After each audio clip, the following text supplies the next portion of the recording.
Agitnala! Hi everyone! Today I will be teaching you 6 terms of endearment in Yiddish. Number 1 is neshumala, neshumala, meaning little soul. The second one is used for little girls, mamala, mamala, meaning little mother, but it's kind of used as a term of endearment, like mothers toward their daughters.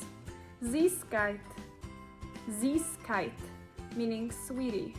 Kuchkele, kuchkele. I think this comes from the Slavic word kuchka, meaning cat, and Yiddish ending le, which makes things smaller and cuter. This one is only used for kids. Shefele, shefele, meaning little sheep. This one is extremely common. And last but not least, bubala, bubala. That was your Yiddish for the day. Auf Wiedersehen!